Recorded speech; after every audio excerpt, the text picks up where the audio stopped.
Good evening. Andy Rice in Stanford, Texas.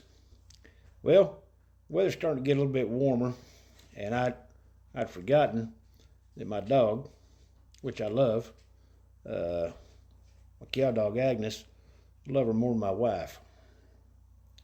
That's what I said. What's the problem?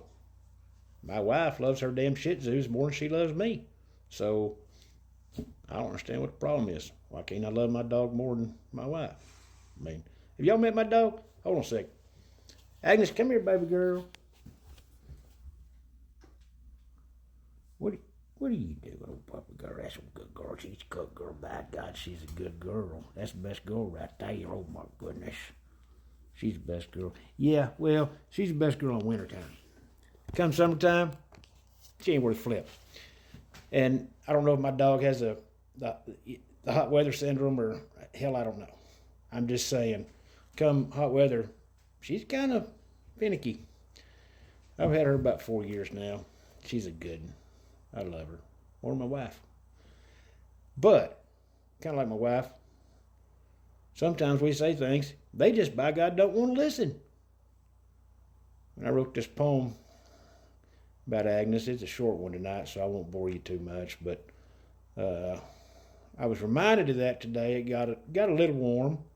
We were doing just a little work, and I was did that video on those high risk calves up there in rural that I'm tending to, and we were going to try to do just a little moving, just a little. Yeah, not today. And this same thing happened to me.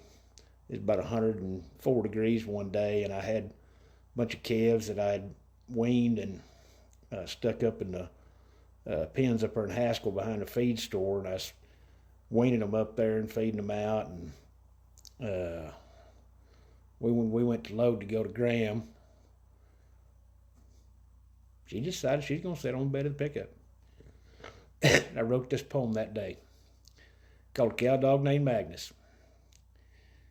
If my old cow dog Agnes was a saddle bronc rider, why, she would have won the NFL 10 times. No one even close or hell right beside her. She comes out of the gate with a fire in her belly like no one's ever seen. If there was an 8-second event for cow dogs, hell, she'd be the rodeo queen. She'd back them off the gate, push them down the alley, and get one in a hawk or on the nose while I start to count heads. But after 8 seconds, well, you'd think old Agnes was stone cold dead.